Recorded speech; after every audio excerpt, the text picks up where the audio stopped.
오늘은 장애인 주일입니다. 2023년도에 우리나라의 장애인으로 등록된 숫자가 264만 명입니다. 2019년부터 우리나라 인구가 줄었지요. 그래서 지금 현재 인구는 5,143만 명입니다. 전체 인구의 약 5% 정도가 등록된 장애인입니다. 그런데 실은 등록되지 않은 장애인은 훨씬 더 많을 것으로 보입니다. 육체적인 장애를 가진 사람이 얼마나 많습니까? 나이 60만 돼 보십시오. 장애 없는 사람 있어요? 다 아프죠? 등록되지 않았을 뿐이죠. 그죠? 저도 팔목이 붓고 허리가 아파서 늘 힘쓰잖아요. 60 넘으면 다 장애인 알고 보면. 그뿐입니까? 마음의 장애는 또 얼마나 심합니까? 받은 상처들로 썸뿌리가 되었어. 좋다가도 그 부분 건드리면 확 일어나서 제정신이 아니 되잖아요. 그죠?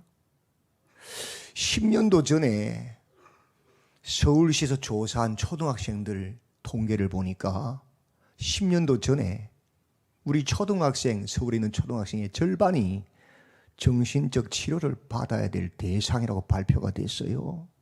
심각한 거지요. 그 마음의 상처뿐이겠습니까? 영적인 장애는요, 두말할 것도 없지요. 육의 사람, 영의 사람으로 얼마나 혼탁합니까? 어떤 사람은 육체적 장애를 입었고, 어떤 사람은 마음의 장애를 입었고, 어떤 사람은 영적인 장애를 입고 삽니다. 심지어 육적인 장애와 마음적인 장애와 영적인 장애를 다 가지고 있는 사람도 넘쳐납니다. 어떻게 보면 우리 모두가 다 장애인입니다. 완벽한 사람은 없잖아요.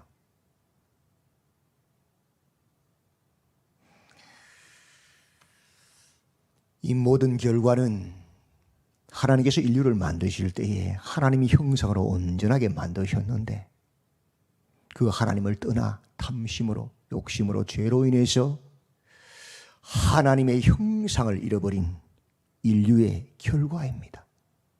그렇지요? 그러나 그 중에도 장애를 극복한 사람들이 있습니다. 육신의 장애를 극복한 사람들도 많고요. 마음의 장애, 썸뿌리를 극복한 사람들도 많고요. 영적인 장애를 극복한 사람들도 많이 있습니다. 무엇으로? 복음으로, 예수 그리스도로.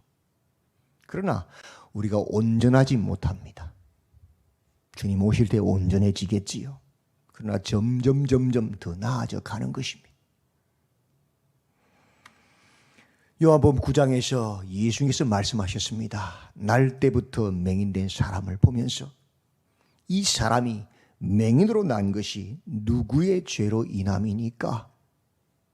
자기니까? 그의 부모니까? 라고 질문하는 그 제자들의 질문에 예수님 대답하십니다. 아니라. 그에게서 무엇을? 하나님이 하시는 일을 나타내고자 하심이라 대답하셨습니다. 하나님이 하시는 일. 예수께서 그 맹인을 보시고는 침을 뱉으셔 진흙을 일겨서 그 눈에 바르십니다. 그리고는 실로암 못에 가서 씻으라고 말씀하십니다. 아마 정상적인 사람이었다면 화를 냈을 겁니다. 약을 주는 것도 아니고 침을 뱉어서 내 눈에 발라? 뭐 하는 거야 지금? 나를 무시하는 거야? 장애인을 조롱하는 거야? 대들었을 거예요. 그죠? 맞잖아요. 안수해서 낫게 하는 것도 아니고 약을 줘서 낫게 하는 것도 아니고 그 많고 많은 게 침 발라서 진흙 발라가지고 막 바른단 말이에요. 자존심이 상하지 않겠어요? 더군다나 더? 그런데 이 맹인은요, 묵묵히 주님 말씀을 따라 실로암 못에 가서 씻었습니다. 길을 걸어가는 동안에 동네 아이들이 손가락질했을지도 모릅니다. 저 사람 저 맹인 봐라, 눈에 진흙을 시커멓게 발라다닌다. 자존심 안 상하겠어요? 근데 하나님 말씀, 예수님 말씀에 묵묵히 가서 씻었더니 어떤 일이 벌어졌어요? 깨끗하게 나아버렸어요. 그가 말합니다. 창세 이후로 맹인으로 난 자의 눈을 뜨게 하였dam을 듣지 못하였도다. 모세도 엘리야도 그 누구도 맹인의 눈을 뜨게 하는 사람은 없었습니다. 왜? 그것은 메시아의 표적이니까요. 모세도 자기가 메시아가 아닌 걸 알거든요. 엘리야도 알아요. 세례 요한도 알아요. 그 누구도 그 메시아의 표적을 행할 수 없어요. 그가 한 일이 뭡니까? 바로 저 예수님이 그 맹인의 눈을 뜨게 한 메시아, 하나님 아버지로부터 보낸받은 그 구원자다 선포한 거예요. 그게 뭐예요? 하나님이 하신 일을 나타낸 거예요. 실로암이라는 뜻이 보내심을 받았다는 뜻이거든요. 예수님이 하나님으로부터 보낸받은 그 메시아다, 구원자다 선포한 거예요. 독생하신 하나님이 나타내셨다라고 말씀하는 거예요. 무엇을 통해서? 내 생각과 내 느낌과 달라도, 내 경험과 달라도 하나님의 말씀에 순종함을 통하여서 그에게서 하나님이 하시는 일을 나타내고자 하심이라. 구약의 대표적인 사람은 오늘 우리가 읽은 본문의 사사기 3장의 에훗입니다. 조막손입니다. 조막손, 장애인. 우리 읽지는 않았지만 3장 1절부터 4절에 보면 여호와께서 가나안 전쟁을 알지 못한 이스라엘을 시험하십니다. 무엇으로 시험하십니까? 남겨두신 이방 민족들로 이스라엘을 시험하십니다. 블레셋, 가나안, 시돈, 히위 사람들을 남겨두셨습니다. 왜 시험하십니까? 2절에 보면 여호와께서 가나안 전쟁을 이스라엘에게 가르쳐 알게 하시려고요. 이 세대들은 가나안 전쟁을 지금 경험하지 못했어요. 그래서 그 가나안 전쟁이 어떤 전쟁임을 알게 하시려고 그 이방 민족들을 남겨두셨다. 시험하려고. 어떤 시험입니까? 4절 하반절에 여호와께서 모세로 그들의 열조에게 명하신 명령들을 뭐하나? 순종하나 알고자 하시려고. 때로는 우리 주변에 가시가 있습니다. 그 가시가 하나님께서 그 가시를 통하여 우리가 여호와의 말씀에 온전히 순종하는지 아니하는지를 달아보기 위함일 수도 있습니다. 인정하셔야 합니다. 하나님께서 뭐라고 명령하셨습니까? 2장 2절에 보면 너희는 이 땅의 주민과 언약을 맺지 말며 그들의 제단을 헐라 하였습니다. 첫째, 통혼을 금지했습니다. 둘째, 우상 숭배를 금지해. 그게 두 기둥이에요. 너희들이 그 땅에서 절대 하지 말아야 될 거 두 가지. 통혼하지 마라. 우상 숭배하지 말라 이 소리입니다. 그것으로 시험하시는 겁니다. 통혼, 심각한 문제지요. 가나안의 원주민들과 결혼하게 되면 어떤 일이 벌어질까요? 아내가 원주민이면 그의 생각이 내 속으로 들어옵니다. 그죠? 그들의 신을 생기면 어떻게 돼요? 그들의 신들의 사상이 내 속에 자연스럽게 들어오는 겁니다. 우상 숭배를 통해서. 가나안인들과 이스라엘의 삶의 방식은 완전히 다른 모습입니다. 가나안의 종교와 여호와의 종교는 차원이 완전히 다른 종교예요. 가나안의 종교는 어떤 종교냐? 내가 왕이 되어서, 내가 주인이 되어서 신들을 조종합니다. 제물을 드리든지 헌신을 하든지 기도를 하든지 해서 신을 조종해요. 그 신을 조종해서 뭘 만드느냐? 내 이웃들을 나의 종으로 만드는 겁니다. 자연도 나의 소유물로 종으로 만드는 겁니다. 재물도 내 것으로 쌓아놓는 겁니다. 땅도 다 내 것이 되게 하는 겁니다. 다른 말로 노예화시키는 겁니다. 내가 주인이 되고 왕이 되어서 신들을 조종해서 내가 모든 만물을 나의 노예로 종으로 만드는 신학이 그들의 생활 습관이고 그들의 종교가 다 그런 내용입니다. 그러나 여호와의 종교, 이스라엘의 삶의 방식은 완전히 차원이 다릅니다. 내가 왕이 아니고 하나님이 나의 왕이 되시고 주인 되셔서 내가 하나님의 종이 되어서 그 하나님의 뜻을 따라 행함으로 종이 되어 순종함으로 어떤 일이 벌어지느냐? 이웃을 사랑하고 섬기게 됩니다.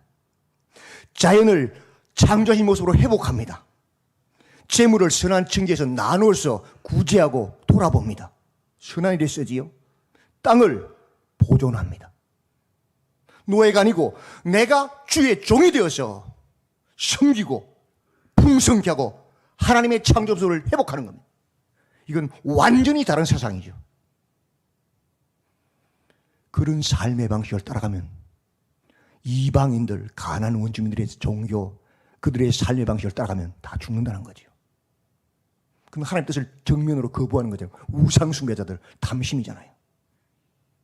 그래서 통혼하지 마라.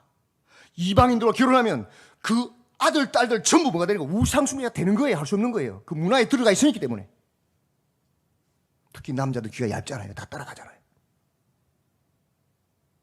그런 우상 숭배에 따라가면 그 사상이 종교로 들어와서 망하는 겁니다. 빛이 되고 소금이 되고 복의 근은 절대로 될 수가 없는 거예요. 왜? 탐욕의 종교니까요. 멸망의 길이니까요. 종 삼는 거니까요. 다 내가 왕 돼서 하나님 자리에 앉아 있는 거니까요. 그래서 가나안 땅을 차지하는 것은 가나안의 그 땅 싸움의 전쟁이 아니고 실은 뭐냐? 삶의 방식에 대한 전쟁입니다. 그 전쟁이 진짜 가나안 땅의 전쟁이에요. 그걸 모르면 널 쏟고 땅 밟기 하고 이 땅 달라 저 땅 달라 맨날 다호다호 하다가 죽는 거예요. 하나님 원하시는 절대 그 방식이 아니에요. 그것 때문에 우리를 구한 게 아닌데 탐욕에 저러 살다가 끝나는 거예요.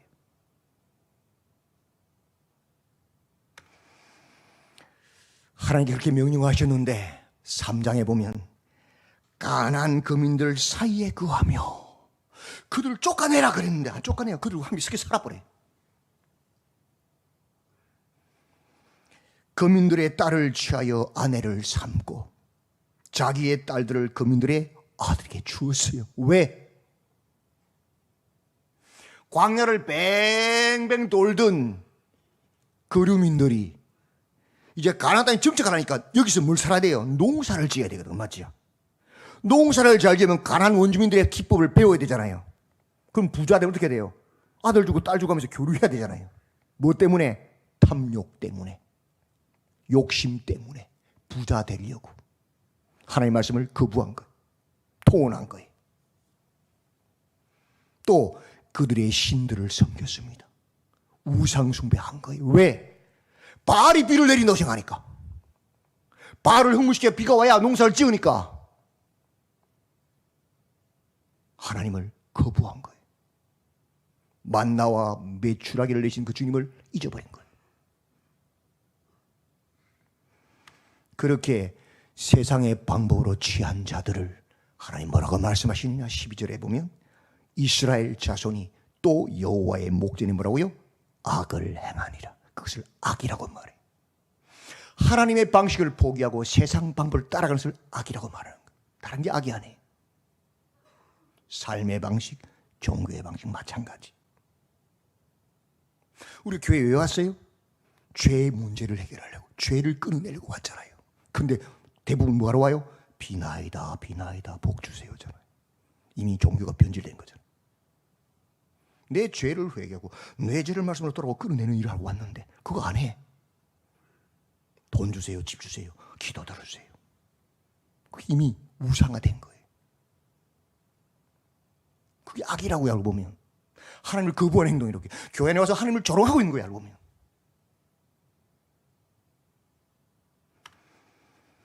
이스라엘 자손이 여호와의 목전에 악을 행함으로 여호와께서 모압 왕 에글론을 강성하게 하사 그들을 대적하게 하십니다. 악을 행하니까. 누구를요? 모압 왕 에글론. 에글론이라는 뜻은 거세한 수송아지라는 뜻입니다. 수송아지를 왜 거세합니까? 고기소 만들려고, 그죠? 살 비둥둥찌야 돈 많이 받잖아요, 그죠? 개기름이 넘쳐나는 살이 쁘득쁘득 찐 수송아지, 매우 비둔한 자를 시켜서 이스라엘을 짓눌러 버리시려고 그를 번성케 합니다. 우리가 악을 행할 때, 하나님을 떠날 때 그런 일이 일어난단 말이에요. 18년 동안 에글론이 암몬과 아말렉 자손들을 모아가지고 와서 이스라엘을 칩니다. 암몬은 모압에서 북쪽에 있는 나라고, 아말렉은 모압에서 남쪽에 있는 족속들이에요. 자기 나라 북쪽과 남쪽에 있는 이방 족속을 모아서 이스라엘을 친 겁니다. 무엇을 점령했다고 말합니까? 종려나무 성읍을 점령한지라. 이 종려나무 성읍이 어떤 성읍입니까? 여리고 성입니다. 여리고에 가보시면 종려나무가, 대추나무, 야구나무가 너무 많아요. 그래서 그 성 이름을 종려나무 성읍이라 그래요. 어떤 성입니까? 이스라엘이 가나안을 정복할 때 제일 먼저 친 성이잖아요. 활함은 안 쏘고 칼함은 안 이들고 하나님께서 온전히 인자하셔서 순종함으로, 말씀의 순종에 돌므로 자동적으로 무너져서 성취한 거 아닙니까? 근데 지금 누구에게 뺏겼어요? 그 성을? 첫 성을, 무역로의 가장 중요한 성을 모압에게 뺏겨버렸어요. 비참입니다. 종려나무 성읍의 뜻은 영광입니다. 영광이 떠나가 버렸습니다. 뭐하니까? 이스라엘이 하나님의 삶의 방식이 아니고, 하나님의 종교의 방식이 아니고 세상의 삶의 방식을 취하고 세상의 우상을 숭배하니까 그렇게 돼버린 거예요. 보여주는 거예요. 영광이 떠나가 버린 거예요. 이스라엘 자손이 여호와께 부르짖음해 여호와께서 그들을 위하여 한 구원자를 세우셨으니 그는 곧 베냐민 사람 게라의 아들 뭐라고요? 왼손잡이 에웃이라. 3장에서 처음이니까 그 고통 가운데 이스라엘 백성들이 하나님께 부르짖어요. 근데 넘어갈수록 안 부르짖어요. 부르짖을지도 몰라요. 그나마 하나님께 고통을 주실 때 내가 기도할 수 있다는 것은 영혼이 조금이라도 살아있다는 증거예요. 더 강팍해지면 죄를 짓고도 기도하지도 않아요. 끝난 거예요. 그거는 사사기를 읽을수록 더 깊어집니다. 부르짖지 않습니다. 그 다음부터는 우리의 영혼이 복음 안에 있으면 죄를 회개하는 일을 제일 먼저 하는 겁니다. 양심을 회복하는 겁니다. 그래서 부르짖기에 하나님께 응답하셨어요. 누구를? 사사 에웃을 예비하셔요. 그를 왼손잡이라고 표현합니다. 정확한 원어는 야민 야드 이테르 이쉬, 오른손이 뭐한 자? 갇힌 남자. 오른손이 갇혔단 말은 무슨 말일까요? 오른손을 쓸 수 없는 남자라는 뜻입니다. 오른손에 장애가 있는 사람이라는 뜻입니다. 오른손에 장애가 있어서 오른손을 쓸 수 없는 사람을 하나님께서 구원자로 세우셨다. 왜 오른손에 장애 있는 사람을, 그 많은 남자들이 있을 텐데 구원자로 세우셨을까요? 깨어있는 남자가 없었으니까. 하나님이 쓰시는 것은 잘생기고 멋지고 똑똑한 사람 아닙니다. 어떤 사람이건 깨끗한 그릇, 하나님 앞에 끼어있는 사람을 쓰시는 겁니다. 에웃이란 이름의 뜻이 무엇입니까? 영광이 어디에 있는가? 세상에 아들을 낳았는데 그 아들 이름을 영광이 없다고 말하는 그런 이름 짓는 사람이 있어요? 저주 이름이잖아요. 그죠? 왜 그랬을까요? 큰 기대를 하고 아들을 턱나서 안았는데 오른손을 쓸 수가 없어. 조막손이야. 장애인이야. 구약시대에는 저주로 생각했잖아요. 저주다, 영광이 없다라고 이름 지은 거예요. 그 부모도 포기한 거예요. 심지어 이스라엘 자손들은 어떻게 했습니까? 15절 하반절에 이스라엘 자손이 그를 통하여 그의 손을 의탁하여 정한 번역하면 모압 왕 에글론에게 공물을 바쳤다는 것입니다. 왜? 많고 많은 사람 중에 공물을 바치는데 장애인, 오른손을 쓸 수 없는 사람을 써서 바쳤을까요? 왕이시여, 우리는 미천한 자들입니다. 이 장애인처럼 오른손을 쓸 수 없는 사람입니다. 당신을 해할 능력이 1도 없는 우리 미천한 자들입니다. 자기 비하의 모습이에요. 조롱이에요. 오른손을 쓰지 못하는 자가 대항할 수 없잖아요. 그런 일에 누구를 썼어요? 에웃을 썼어요. 에웃을 조롱거리로. 민족도 포기한 사람. 그런 일에 써먹는 사람으로.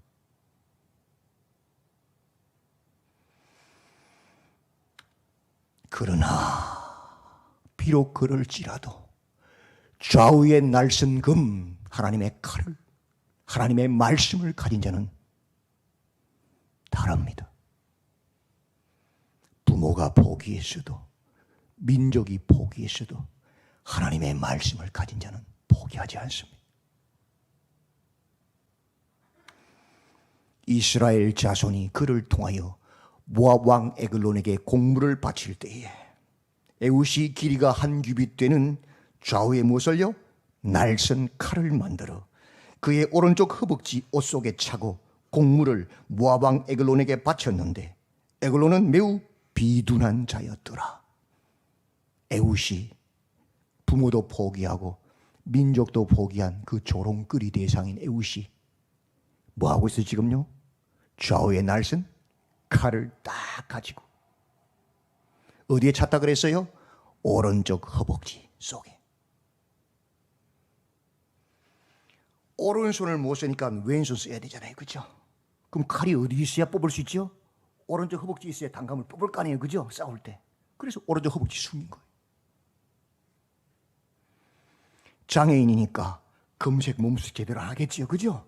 그래서 숨긴 거예요. 좌우의 날선금이 무엇입니까? 히브리서 4장 12절에 보면 하나님의 말씀은 살았고 운동력이 있어 좌우의 날선 어떤 금보다도 예리하다고 하나님의 말씀, 하나님의 명령을 좌우의 날선 금이라고 표현합니다. 맞죠? 에웃이 뭘 가지고 있는 거예요? 좌우의 날선 금, 하나님의 말씀, 하나님의 명령을 딱 쥐고 있는 거예요. 그걸 상징하고 있는 거예요. 좀 이따 이게 나와요. 사사기 3장 20절에 보면 에웃이 에글론에게 공문을 바친 다음에 돌아가서 다시 에글론에게 은밀히 접근합니다. 그래서 그에게 뭐라고 말하느냐? 에웃이 이르되 내가 하나님의 무엇을 명령을 받들어 왕에게 아랠 일이 있나이다. 하나님의 명령, 하나님의 말씀, 좌우의 날선금. 하나님께서 그 명령을 에웃을 통하여 하시고 누구에게 시행하게 하십니까? 에글론, 매우 비둔한 자에게 행하게 하십니다. 그 칼을 찌르게 하신다. 에웃이 칼을 빼어 왕의 몸을 찔렀다고 말하는데 여기서 칼을 빼다라는 단어 라카오 에트 하헤레브를 쓰고 있어요. 라카오는 빼었다. 하헤레브는 그 칼을 중간에 에트란 단어가 번역이 안 됐어. 에트란 단어는 뭐냐? 그 상징의 그 깃발의 그 횃불의 뜻을 가지고 있어요. 정확하게 번역하면 그 상징의 깃발의 칼을 빼어 찔렀다. 그 상징 좌우의 날선금이 뭐예요? 하나님의 말씀, 하나님의 명령. 그 상징의 칼을 빼서 찔렀다. 여호와의 말씀으로. 정확하죠, 성경은. 기름이 칼날에 엉겼더라. 얼마나 비둔했으면 몸에 지방이 많았습니다. 탐욕이 꽉 찼습니다. 그 끝이 등 뒤까지 나갔고 하나님께서 다시 못 빼도록 아예 박아버린. 그 몸에서 나왔는데 뭐가 나왔어요? 배설물이 나왔다. 오늘날 말하면 좀 상스럽지만 똥이 나왔다. 얼마나 뱃속에 등기 말았으면 똥이 확 퍼져나온 거야. 기름과 함께. 그래서 그 방에 온 냄새가 똥 냄새가 황동을 했겠지요. 신하들이 와서 보니까 방에서 뭔 냄새가 나요? 똥 냄새가 나니까. 왕이 지금 발을 가려우시는구나. 이 용어가 아주 미화적인 용어예요. 대변을 보고 계시는구나, 이 소리. 그 에글론이 비참한 종말을 맞았지요. 어쩌다가 그렇게 종말을 맞았습니까? 에글론이 은밀한 일을 좋아하다가, 은밀한 일, 따바르세테르란 단어인데, 따바르는 말, 일이란 뜻이고 세테르란 단어는 은밀한, 비밀한, 참소하는 뜻을 가지고 있어요. 밀담 나누는 걸 좋아하다가, 비밀을 좋아하다가, 뇌물을 좋아하다가, 은밀한 일, 탐욕을 좋아하다가 비참하게 된 거예요. 그래서 매우 비둔한 자로, 기름이 엉겨 붙은 자로, 배설물을 싸고 죽은 자로 비참한 종말을 맞이한 겁니다. 하나님 다 보고 계시니까요. 그렇게 에훗이 그 상징의 깃발에 하나님의 말씀의 칼을 들고 에글론을 죽임으로 말미암아 이스라엘이 자유케 됩니다. 80년 동안 평화를 누리게 됩니다. 하나님 나라를 세우게 됩니다. 그리고 그 에글론을 따르는 자들은 어떻게 되었습니까? 29절에 보면 모두 장사여 모두 용사라. 장사 샤멘, 기름진 살찐 비둔한, 초록은 동색이지요. 그 부하들 똑같은 탐욕의 사람들인 거예요. 하얄 부요한 힘 있는 그들 다 어떻게 됐어요? 한 사람도 도망하지 못하였더라. 다 죽여버렸다. 하나님께서. 왜? 다 알고 계시니까. 그렇습니다. 우리의 전쟁은 영적인 전쟁입니다. 이 전쟁은 여호와께 속한 전쟁이지 사람의 숫자, 사람의 요술과 사람의 군대의 숫자에 있는 것이 아니, 무기에 있는 것이 아니에요. 여호와의 전쟁은 철저하게 하나님께 속한 것이에요.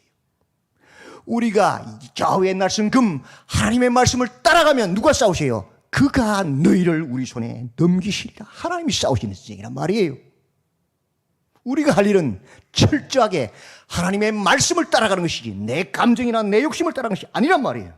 그럼 망하는 거예요, 그때부터. 가나안의 전쟁은 탐욕의 전쟁이 아닙니다. 철저하게 내가 하나님의 종이 되어서 하나님의 말씀에 순종하는 전쟁, 여호와의 전쟁이에요. 누가 주인인가의 전쟁입니다. 내가 주인이냐, 하나님이 주인이냐, 내 감정이 주인이냐, 하나님 말씀이 주인이냐, 누가 왕이냐, 내가 왕이냐, 하나님이 왕이냐의 전쟁. 삶의 방식의 전쟁이란 말이죠. 태어날 때부터 주머니에서 손을 뺄 수 없었던 소년이 있었습니다. 왜 손을 못 뺐을까요? 손을 빼면 친구들이 다 울어버려요. 조막손이었거든요. 에훗같이. 어린아이들이 그 손을 보면 너 손이 왜 그래? 막 울어버려요. 우리 너무 무서워서. 그 손을 못 빼고 넣고 다니는 거예요. 장애를 가졌어.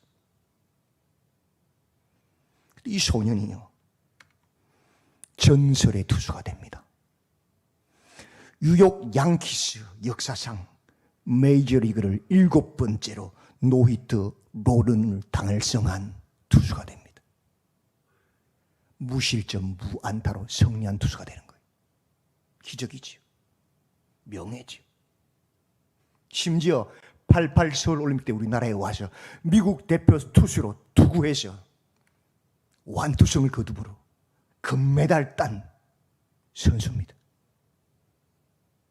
아니, 오른손이 장애가 있는데 어떻게 가능해요?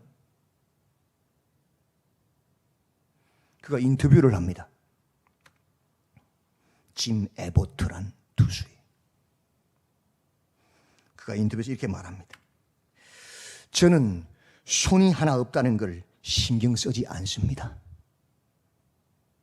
장애를 두려워하지 않지요. 환경을 바라보지 않지요. 야구장에서는 제 팔을 보지 않습니다. 그렇죠? 자기는 자신의 팔을 보지 않는데요. 자신의 장애를 바라보지 않는데요. 뭘 바라보느냐? 그저 제 꿈을 볼 뿐입니다. 나의 꿈은 승리하는 투수거든. 환경이나 부모나 주변을 탓하지 않는다는 것. 무엇을 바라본다고요? 꿈을 바라본다. 꿈을. 그 꿈을 이루기 위해서 무엇을 했느냐? 에버트 스위치라는 기법을 만들어냈어요. 야구에서. 뭐냐? 오른손이 장애니까 왼손으로 공을 던지고 나면 타자가 공을 치면 받아요, 못 받아요? 못 받잖아요. 글러브를 못 잡으니까. 그 투수들이 얼마나 메이저리그 투수들이 똑똑해요. 머리 좋은 선수들이 많아요. 그죠? 그걸 다 아는 거예요. 그래서 에버트만 던지면 어떻게 하느냐? 딱 바닥을 짜기 길고는 번트를 때니 번트를 공만 맞으면 나가잖아요. 그러면 오른손으로 수비를 못 하잖아요. 글러브를 못 잡으니까. 그럼 다 진루를 하는 거예요. 그 애로사항을 극복하기 위해서 뭘 했느냐? 왼손으로 공을 던진 다음에 오른손에 걸려있던 그 덜렁거리는 글러브를 빨리 왼손으로 끼워서 공 받는 연습을 한 거예요. 수천 수만 번을 경험한 곁에 완벽하게 된 거예요. 공을 던지고 바로 덜렁거리는 그 손 글러브를 왼손으로 끼우고 받아버리는 거예요. 그래서 에버트 스위치라는 기법을 야구 역사상 만들어낸 사람이 된 거예요. 그리고 승리 투수가 된 거예요. 무엇을 이루기 위해서? 자신의 그 꿈 이루려고. 환경을 바라보는 것이 아니라 그 꿈을 바라보고 그 꿈을 이루기 위한 포기하지 않는 노력을 했다는 거예요.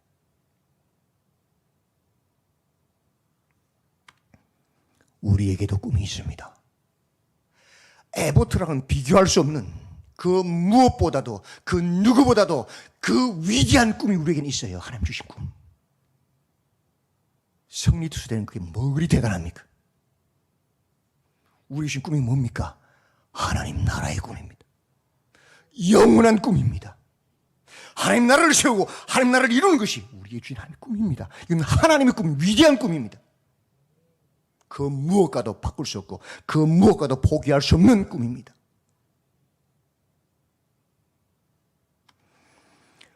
우리 모두가 비록 조막손 장애를 다 가지고 있다고 해도 육체적 장애, 마음의 장애, 영적인 장애를 다 가지고 있다 해도 우리는 이 꿈은 포기할 수 없습니다. 이 꿈은 하나님께서 주신 꿈입니다. 영원한 꿈, 포기할 수 없는 꿈. 이를 위해서 하나님께서 우리 주신 무기가 있습니다. 그게 뭡니까? 세상이 아닙니다. 좌우의 날선 칼. 바로 변개치 못하는 하나님의 말씀입니다.